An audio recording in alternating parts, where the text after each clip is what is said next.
Welcome back to another episode of Murder Business. Last episode I brought up the topic of King's Gaming Club and their demise, their fall apart, their destruction, whatever you want to call it.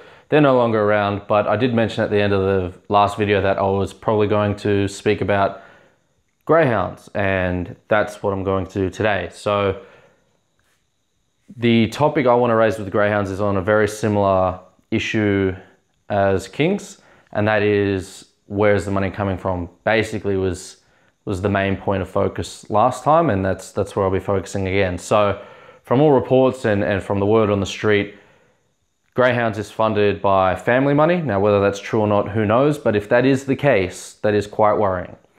And let me go over why.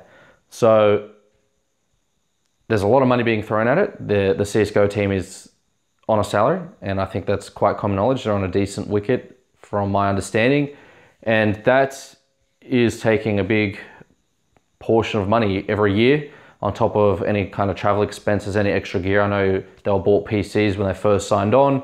There could have been other signing bonuses and bits and pieces here or there, any kind of merchandise. If they have to go to international events, most of those are paid these days, but if they're not, then the money starts to add up. So the concern is, if it is family funded money, is that going to last forever? And in my opinion, no, it's not. This is a business, not a hobby, and it should be treated as such. And I don't think any person in their right mind is willing to just throw money away just for a bit of fun. At least this kind of money anyway. I know we all throw money around for fun, but we're talking, close to 100 grand a year, if not more at the moment. Now, maybe the family is extremely well off and good on them, and maybe they're happy to do this. Maybe Mr. Greyhound himself is loaded.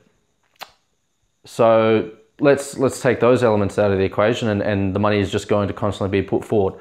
What is the game plan for Greyhound? So whether it's continue throwing money at it and then just see what happens, or they have a plan and they're willing to throw the money at it for the time being. So the first scenario is maybe holding out for AFL, right? That seems to be the trend and the moves for a lot of orgs at the moment. But that is probably not going to work for Greyhound, and I'll go over that in a second. The other one is maybe they're just going to hunt for sponsors and hope sponsors get involved and they can start making some cash there. And then the third one is maybe the CSGO team makes it big. Maybe the CSGO team wins some money. Maybe they get bought out from overseas or a local competitor. But again, that's pretty unlikely. They're a good team, but they're not international good. Not yet anyway. So the most logical option would probably be the AFL. Now, if that is the case and AFL is the goal, the problem with that plan is Greyhound have no brand. They have a logo and a name. That's all they have going for them. They make no content. Their social media game is weak, both as an organization and the members involved. I've never interacted once with the owner. So although it's not required and not necessary, it kind of sets the tone of the brand itself and the direction they're going to go in, right? If you don't hear from the person in charge, the person behind the scenes, the person running the show, then you're probably not going to hear much more outside of that. And it's quite obvious in the case of Greyhound. Their exposure is terrible. Their socials are terrible. I don't really see much on any platform. I don't even think they've got a website. Their players don't do all that much. So I'm not sure what they're intending to sell besides the team itself, which, let's be honest, anyone with money could come in and buy. They're not going to want to take the brand with it. And we've seen that in the case of Regicide, the OPL team in League of Legends. They tried to sell off the brand. Essentially, it was like, take your brand and shove it. We'll take the spot. Thank you very much. So in the case of Greyhounds, it's probably going to be the same thing. Greyhounds have nothing to offer. They have nothing to sell to anyone. They are worth nothing as a brand. And maybe it's just a placeholder. But even so, it's disappointing to see. They have such a big opportunity and they just don't care.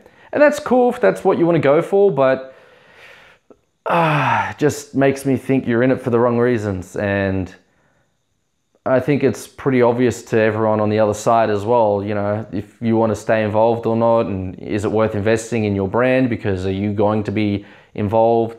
Should we buy you out and keep you on board because you know what you're doing? Well, you probably don't want to be there. So I don't really know or understand the angle they're trying to play here from Grayhound's side and from Mr. Grayhound himself. So bottom line, what the hell are Grayhounds doing? What and where is their brand? What's the ultimate goal? I think that they're throwing money down the drain, as were Kings. I think it's just money thrown at a brick wall, hoping it sticks, and it's just not sticking. You have nothing. Do something.